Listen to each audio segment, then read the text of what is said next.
This is absolutely the worst time of the year to have so many top wide receivers injured. Guys like Chris Olave, Jamar Chase, Keenan Allen, Michael Pittman, Jaden Reed, Nico Collins, Tyreek Hill, and the list goes on. What are you going to do this week if you have holes in your roster that you need to fill with wide receivers? Well, luckily we're talking about which wide receivers you can start and sit in week 16. What is going on, Headliner Nation? Hopefully everyone's doing well out there. Today we're talking about the wide receivers we're going to start and sit in week 16 fantasy football. Now, between all the quarterback injuries, all the wide receiver injuries, the pickings may be slim for some of you, but this is the fantasy playoffs. This is not a time to get cute. You start your studs and you ride or die with them. The last thing you want to do during the fantasy playoffs is get too cute, start somebody off your bench that really shouldn't be started. You sit a stud for them, that stud goes off, and you lose your fantasy championship because of it. So we're going to keep it pretty simple, stupid here in this video today, because like I said, we're starting all of our studs. Now, if you watched my quarterback video and Kyle's tight end video, you see that we used a slightly different format. Now, when it comes to running backs and wide receivers, there's a lot more players, a lot more that go into those videos, so you're still going to see our older format here in this show today. But do me a favor, be sure to check out our quarterback and tight end video. We're trying to fine-tune some type of process like that for 2024. Now, obviously, once we find the process we like, we'll make it super visually appealing like we always have. But we would love to know what you, the community, think of it, so be sure to leave comments on those videos on what you would like to see in next year's start and sit videos. But now, before we get into all the football games, it's Wednesday. We have to try to change the life of a child somewhere in the world. Now, if you're only looking for the football stuff, I get it. There's timestamps down below, but if you have a minute here, please listen up, because we still have a mission to help take children away from extreme poverty. So far, year to date, we've gotten 12 children sponsored and raised over $4,000. But with Christmas right around the corner, I would love some children to get some absolute Christmas miracles. Now, I would love to sit here and say, hey, last week's child got sponsored, but if I'm being completely honest, they have not yet. So we're going to bring him up here once again, because there's nothing more that I would like for little King. He's only 2 years old, to get the greatest Christmas present he could possibly get. Now, King lives in Rwanda, but he's been waiting for a sponsor now for 371 days. Is there anyone out there in Headliner Nation that can help change the life of little King? If so, please visit the link compassion.com/headliners. It's super simple just to click on that link as soon as this video is over. Now, when you visit compassion.com/headliners, you're going to notice there's about 25 kids on that page that are all looking for help from this community. So if you visit that site and you don't find little King on that site anymore, that means he's been sponsored, and that is great, but there are still other children out there that we can help out here during the holiday season. So once again, please do me a favor, visit compassion.com/headliners if you're able to help make a difference during this holiday season. But now let's talk about some football. But we got football once again on Thursday, Saturday, Sunday, and Monday, but let's kick it off on Thursday with the New Orleans Saints and Los Angeles Rams.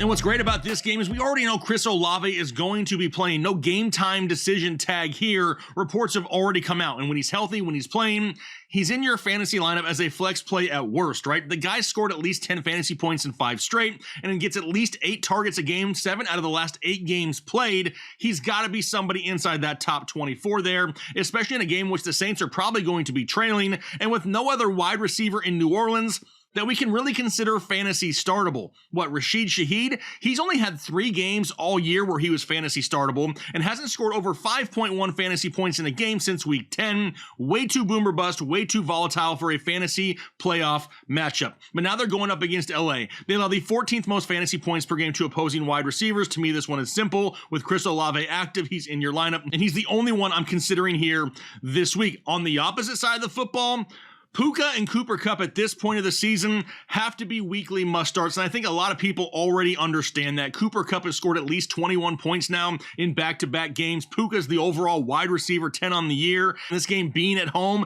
is definitely a plus for these guys as well. You basically just got to lock them in your lineup and live with the results. Even in a difficult matchup like this one going up against New Orleans, you can't really afford to sit these guys. The ceiling is too high. Now, if you're in a deeper league, you can't ignore Demarcus Robinson either. He's not some top 30 guy for me this week, but in those leagues that start 3 wide receivers, multiple flex spots, he's one of those guys that has that high risk, high upside type of play. Which then takes us to some Saturday football, the Bengals and the Steelers, and we're not going to have Ja'Marr Chase, which absolutely sucks in week 16. He suffered an AC joint sprain and is already officially ruled out. But this is a divisional game, a game in which the Bengals are in the thick of the playoff hunt and they need to keep winning. Now you have to think with no Ja'Marr Chase, it's going to be a huge bump to the likes of T. Higgins. Now T didn't play in their last meeting just a couple of weeks ago, but he is coming off a game in which he had 2 touchdowns against Minnesota last week. Now overall in the season, I get it, he's been a disappointment, but with the increased target share he could see in this matchup alone,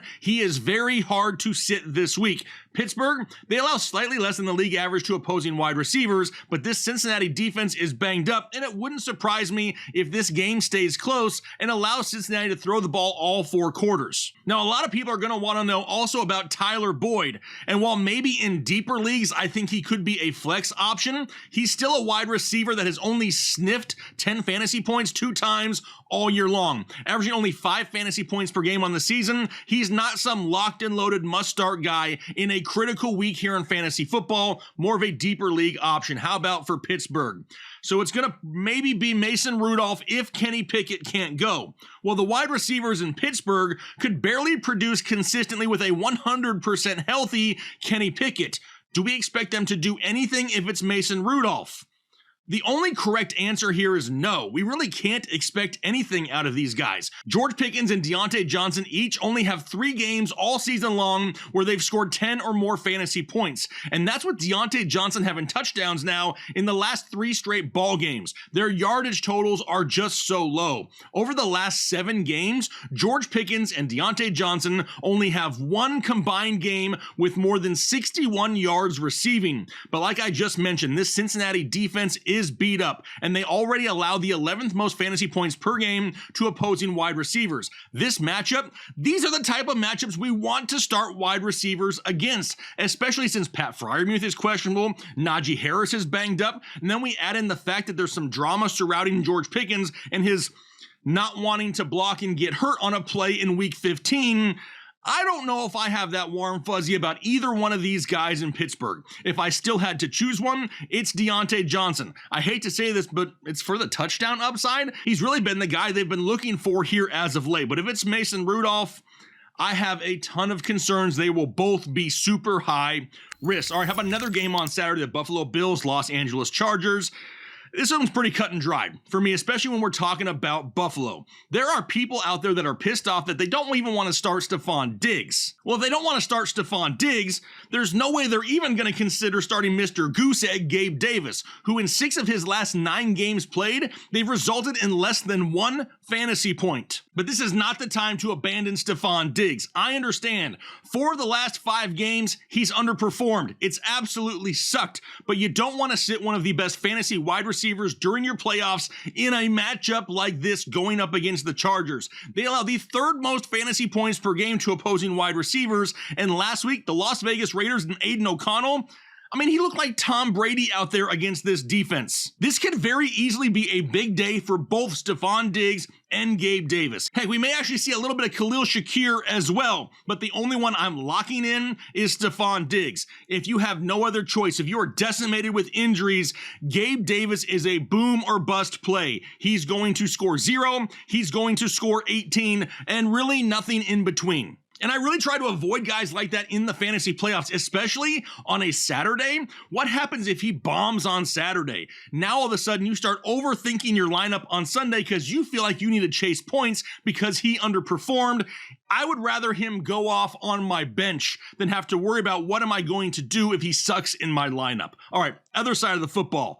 We're going to start talking about a lot of injuries here. And the first one here is Keenan Allen of the Los Angeles Chargers. He is still officially questionable, but the Chargers aren't really officially eliminated from the playoffs yet, but the chances are slim and none, and Slim just walked outside to warm up the car. Plus, don't forget, we have Easton Stick at quarterback. I think we all know, though, that if Keenan Allen is healthy, he's in our fantasy lineups. If he sits, we need to go back to Josh Palmer. Now, no, he isn't some locked-in top 15 guy this week. week. His volume, it wasn't huge in week 15. Had a great game, but only had 4 targets. Now, maybe you're thinking, yeah, that was his first game back from injury. He didn't play very much. He played 72% of the snaps. Now they get a matchup going up against Buffalo. They allow the 10th fewest fantasy points per game to opposing wide receivers, and despite having a lot of injuries on defense, have been defending the pass pretty well here as of late. As for Quentin Johnston, only in super deep leagues if Keenan Allen sits. He is way too touchdown dependent, and the volume that he sees week in and week out, no matter who the quarterback is,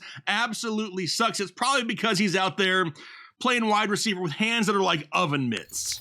But now we can head over to some Sunday football. First game up, Indianapolis Colts, Atlanta Falcons. And for Indianapolis, hey, guess what? Another injured wide receiver in Michael Pittman. He was absolutely rocked in week 15 and is currently in the concussion protocol, but he is a set it and forget it type guy. So if he plays, he's in your lineup. We just really need to wait and see on him and be sure to have a backup plan just in case. The issue is, if Pittman doesn't play, are there any other options here in Indianapolis to really consider? The answer to that is not really. This matchup isn't great, and no other wide receiver on this team has done anything consistent for weeks. Josh Downs just saw less targets in the game last week than DJ Montgomery. Exactly. Who the hell is DJ Montgomery? Now a matchup going up against Atlanta. They allow the 5th fewest fantasy points per game to opposing wide receivers. This running game is banged up in Indianapolis. Jonathan Taylor still questionable. Zach Moss trying to play through a shoulder injury.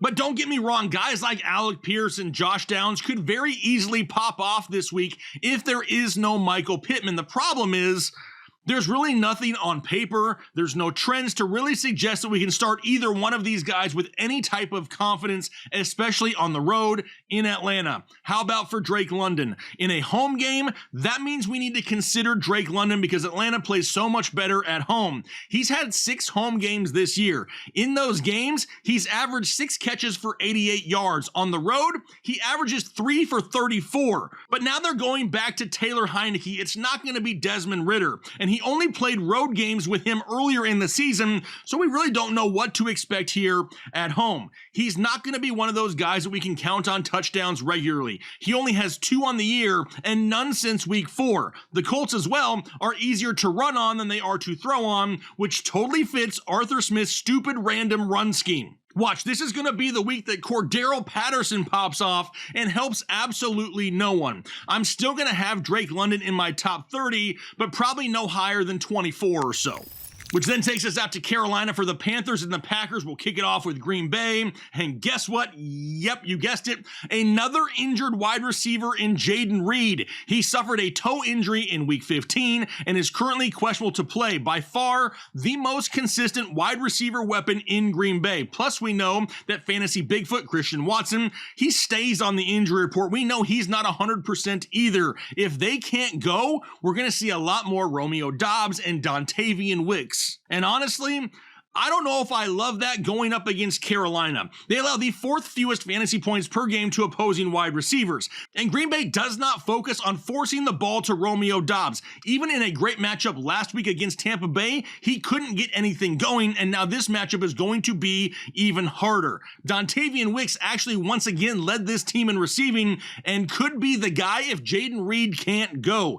Given the matchup and the injury concerns, though, all the Packers wide receivers need to be labeled as a high risk. None of them are safe. Even Jayden Reed himself, if he plays in this game, is going to be a lot lower in my rankings than he has been the last couple of weeks just due to the matchup alone. Now in Carolina, a lot of the same can be said for their wide receivers. Adam Thielen has only finished inside the top 30 at the position 2 times over the last 8 weeks of the season, and those 2 times he barely made it. He has no touchdowns and no games with 75 yards receiving since week 6. Bryce Young and this offense have just absolutely killed the upside of Adam Thielen. As for Jonathan Mingo, he has no touchdowns on the year. He doesn't have a game all year with over 70 yards receiving, and he's averaging under 5 fantasy points per game. If anything that I just said sounds appetizing when it comes to fantasy football, please tell me down below in the comment section. Now they get a matchup going up against Green Bay. They allow a little bit less than the league average to opposing wide receivers. Obviously, if I had to choose one here, it's Adam Thielen, but in no way is he safe in this current offense. which then takes us down to Houston for the Texans, and the Cleveland Browns will kick it off in Cleveland. And with all the tutties that Joe Flacco is throwing, Amari Cooper is back into that range weekly where he can be considered a mid to low end wide receiver 2 that we can plug into our lineups. At least 10 fantasy points now in back-to-back games, but most importantly, 22 targets over his last 2 games. It's hard to sit that type of target share. Now, after Amari Cooper, none of the wide receivers in Cleveland are very startable. Elijah Moore, Cedric Tillman, they can't seem to get over that 10 fantasy point hump, and David Njoku is soaking up targets all over the place. Now a matchup going up against Houston, they are easier to throw on than they are to run on, so I expect Air Flacco to continue airing it out. Now Cooper for me going to be inside my top 24, but the only wide receiver in Cleveland I'm actually considering here this week. As for Houston, I'm sorry, but it's not getting any better. Still no CJ Stroud. A big question mark next to the name of Nico Collins. Yes, another injured top wide receiver, and now a tough matchup going up against Cleveland. Now we know we have Case Keenum at quarterback, so Noah Brown needs to be considered as the top wide receiver in this offense if we don't have Nico Collins once again this week. The difference, though, this matchup against Cleveland is going to be way more difficult than that of Tennessee just last week. Let's keep this one pretty straightforward, shall we? No matter who plays here for Houston, none of the wide receivers are going to be inside my top 24.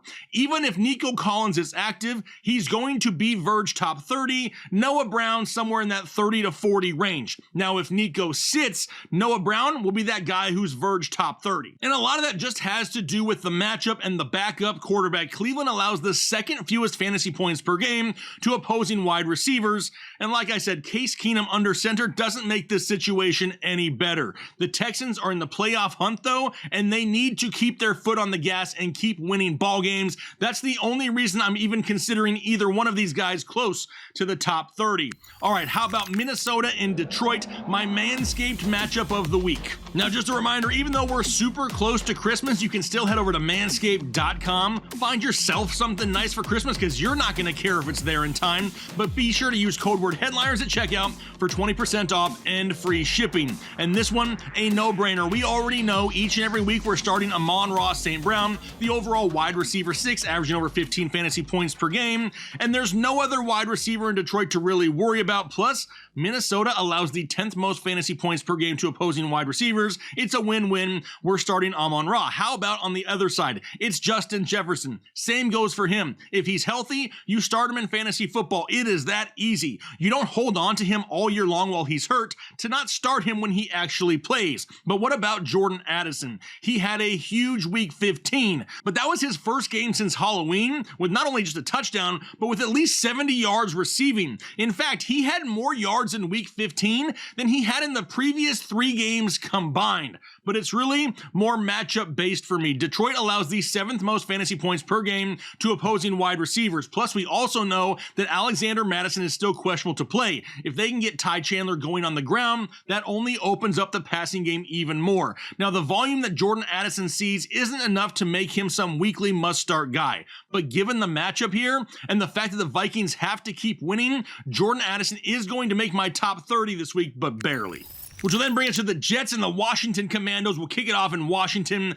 And week 15 was the first game of the year that Terry McLaurin had over 90 yards receiving on the season. And that makes no sense. That is just plain stupid. But what's crazy about it is it took Jacoby Brissett coming off the bench late in that game to even get him the numbers that he got. But Washington's already come out and said, hey, we're still sticking with Sam Howell. Don't worry about it. Now, that's not an overall bad thing. Sam Howell isn't playing bad. He just spreads the ball around a lot and doesn't force feed Terry. Now, Jahan Dotson, he gets no volume regardless of who the quarterback is, but Curtis Samuel really continues to be the safest play in this offense each and every week. It's really been the same thing all year. The only difference here are the Jets aren't good enough to really get a huge lead and force Washington to play from behind like they do each and every week. In fact, kind of a difficult matchup here for Washington. They're going up against the Jets, who allow the fewest fantasy points per game to opposing wide receivers in the NFL. We also know that Brian Robinson, he's still questionable. Now, more than likely, Terry McLaurin, he's going to be seeing himself some Sauce Gardner,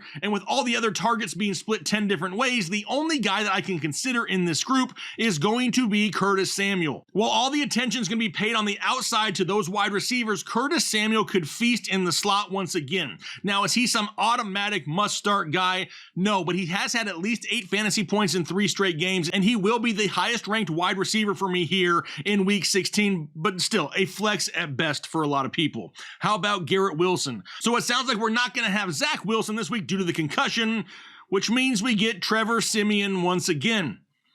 This is my happy face.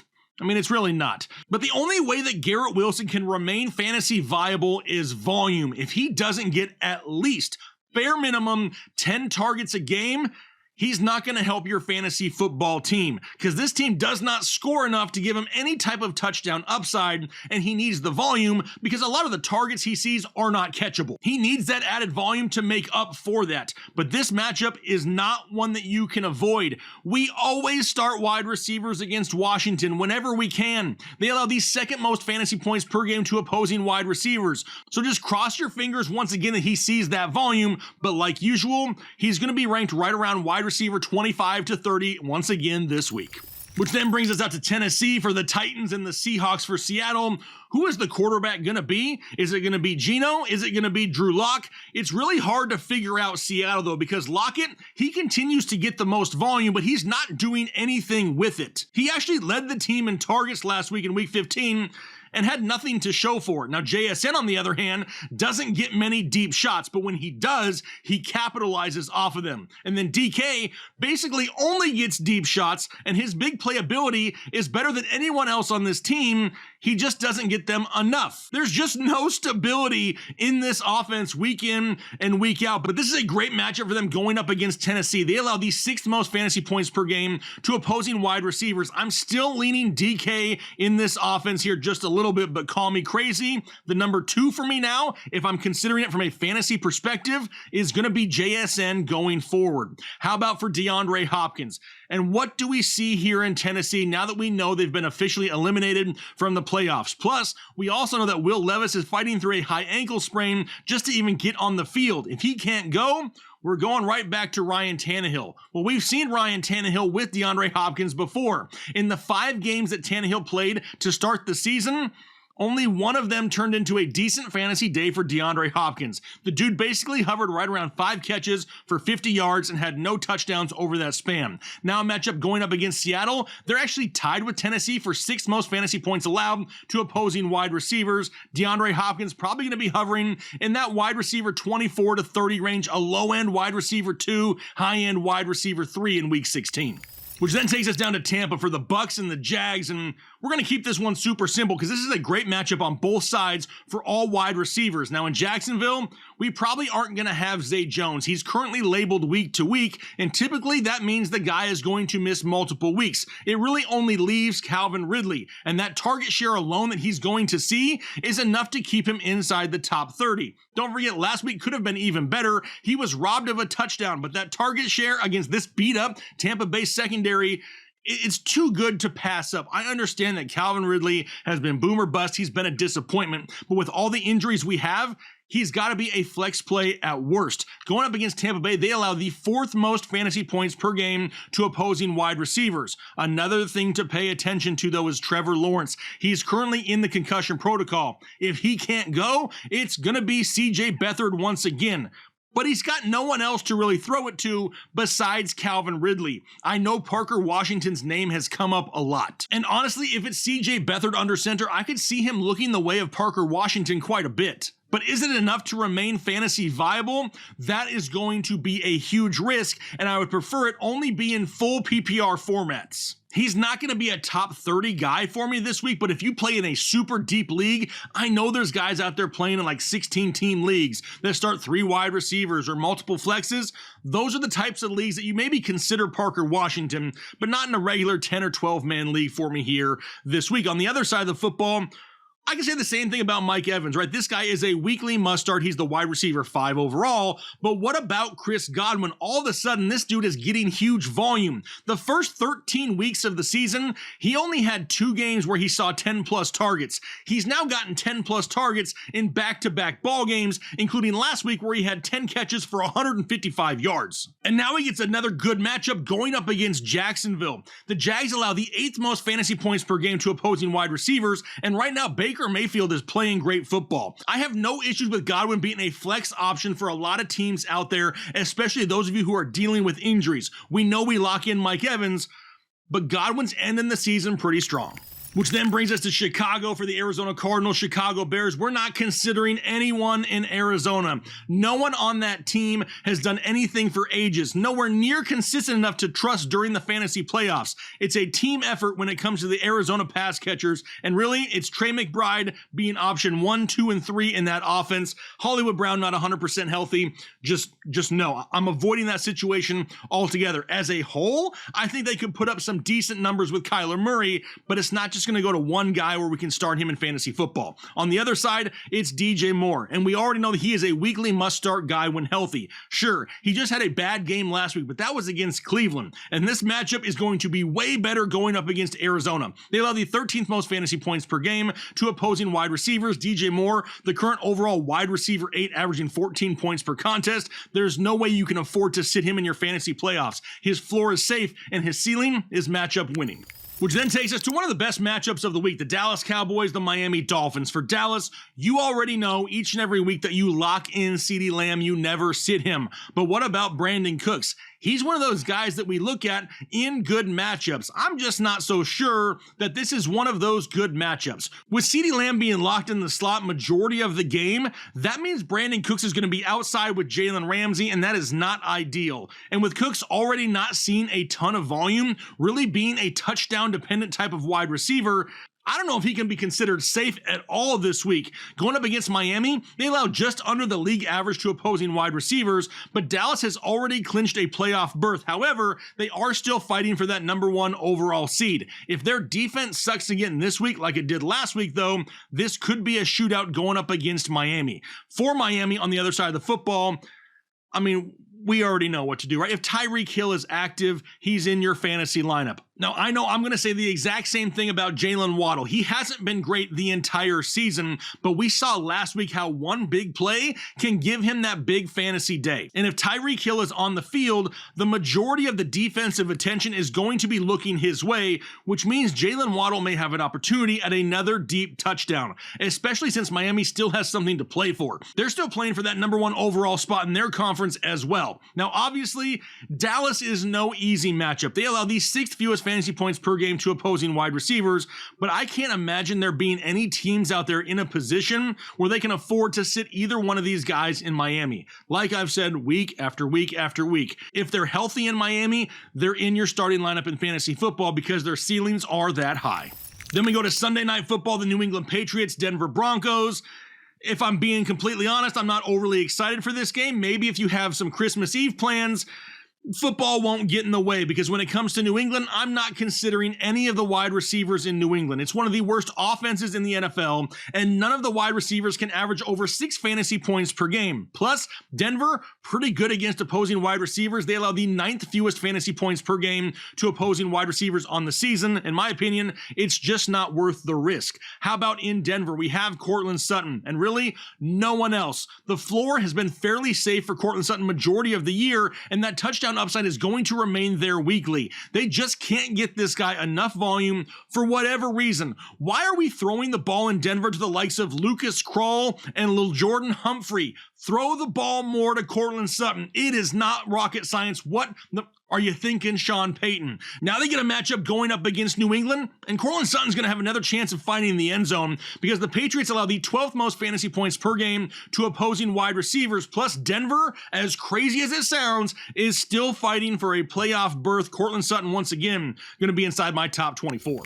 Which then takes us to Christmas Day, where we have 3 games there that day, which honestly I do not love. There's a lot of fantasy implication with players on Christmas Day that could knock you out of your fantasy playoffs or send you to a championship. I hate the thought of somebody losing out on a fantasy championship and getting demoralized on Christmas Day. That thought absolutely sucks. But the first game up is going to be the Las Vegas Raiders and Kansas City Chiefs. Will kick it off with Las Vegas. Now, I would like to sit here and say in week 16, we're going to see the same thing that we saw from Las Vegas in week 15, but we need to be realistic. That had a lot more to do with the matchup going up against the Los Angeles Chargers than it did the Las Vegas Raiders all of a sudden turning into some offensive juggernaut. not. But when it comes to Davante Adams, we already know every single week we start this guy. Our expectations may be lower now than they were to start the season, but the real question is, what do we do with Jakobi Meyers? This dude should be a consistent option, but targets aren't there every single week for him. He's averaging only 5 targets or so a game, and the dude had to rely on a passing touchdown last week to get that bigger game. And we all know that isn't going to happen very often. Now they're playing on the road in Kansas City in a must-win game for the Chiefs, and the Chiefs allow the 7th fewest fantasy points per contest to opposing wide receivers. Now these two teams played just a couple weeks ago. In that game, Jakobi Meyers is the one who found the end zone once again. But it also sounds like we could be getting back Josh Jacobs this week, which could take some of those looks away from the passing game.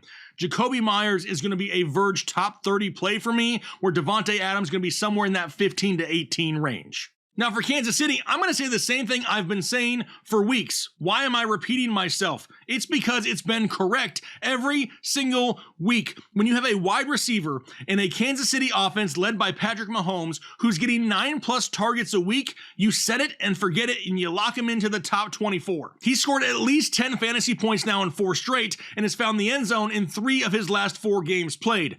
Lock him in your lineup as a solid weekly flex play. Which then takes us to our second game of the day, the Giants and the Eagles. Typically, we always want to start our wide receivers against the Philadelphia Eagles, but not in this case. This is another one of those situations where we don't have any wide receivers averaging over 6 fantasy points a game. Touchdowns are super hard to come by in this offense. The volume isn't overly huge to one receiver or another. They're playing on the road in Philadelphia, where Philadelphia needs to win this ball game. There's just too low of a ceiling and no way to trust any guys here for New York. As for Philly, the total opposite. We have 2 top 20 wide receivers that we really can't sit weekly. Both of them average over 11 fantasy points per game. Both of them have finished inside the top 24 at the position over 50% of their games this season, and now they get a matchup going up against the Giants, who allow the 5th most fantasy points per game to opposing wide receivers. Plus, it's a home game in Philly, and they're fighting for that number 1 overall seed. I have no issue starting either A.J. Brown or Devontae Smith this week. However, I will say this though. The risk is going to be slightly higher for Devontae Smith, because last week we started to see some of that volume creep back the way of Dallas Goedert, because right now it's the fantasy playoffs and I'm feeling so damn fancy. But that big play upside in a must-win game in a good matchup is the only reason why I'm still considering Devontae Smith more of a top 24 option. Which then takes us to our last matchup of the week, one of the best matchups of the week, the Baltimore Ravens and San Francisco 49ers. A lot of people are saying this could be a Super Bowl preview matchup. Now for Baltimore, last week was a big disappointment for both Zay Flowers and Odell Beckham in a great matchup going up against that Jacksonville defense. But this matchup right here isn't really going to get any easier. Now, while it is easier to throw on San Francisco than it is to run on them, what really hurts the consistency here is now all of a sudden the target share that's going the way of Isaiah Likely and Rashad Bateman. They're taking away some of the looks that we had seen Odell Beckham and Zay Flowers eat up for multiple weeks. Now, because of that, Odell Beckham, Zay Flowers, they're relegated to flex plays at best and more than likely in some deeper leagues. This is already an offense that's a very low passing offense. So you really have to expect that the risk is going to increase once the target share is lowered like it has been here in the last week or so. But what about for San Francisco? And I'm going to make direct eye contact here because I want to make sure this one soaks in. You don't ever sit the guys in San Francisco when they're healthy. I don't care about matchup. I don't care if it's played at home or on the road, if it's prime time, if it's Thursday, I don't care. Deebo Samuel and Brandon Ayuk are weekly must-start wide receivers. Is this matchup easy for them going up against Baltimore? No, it's not. But that San Francisco offense can score on anyone, and they can put up big numbers each and every week. Sure, we've seen Deebo explode here as of late, but Brandon Ayuk is capable of just the same, and the last thing you want to have happen is Christmas evening to be ruined because you sat Brandon Ayuk and he went the hell off. All right, that's going to do it for my wide receiver start and sit video here for week 16 fantasy football. Hopefully I was able to give you enough information to at least have a pretty good idea of what you need to do with your lineup. Don't forget our rankings videos will all be out Thursday prior to Thursday night football. But let me be sure to reiterate one more time. This is a very important part of the fantasy football season. Don't get too cute and sit your studs. I'm sure there's going to be a couple studs who do not perform in week 16, and that absolutely sucks. But if you want to find success in this game more times than not, you run the studs that you drafted or that you brought in during the season. Like I said, there is no worse feeling than sitting a stud and losing a fantasy championship because of it, especially in a weekend leading up to Christmas. Now, speaking of Christmas, I do want to take one quick second here and wish you and yours a very Merry Christmas. Thank you so much for the support here in 2023, but it's not over. We have fantasy championships to win here in the next couple of weeks. But I'm going to go ahead and get out of here for the day. Hopefully you guys enjoy the rest of your day. Have a great weekend. And then most importantly, do your part to make the world a better place.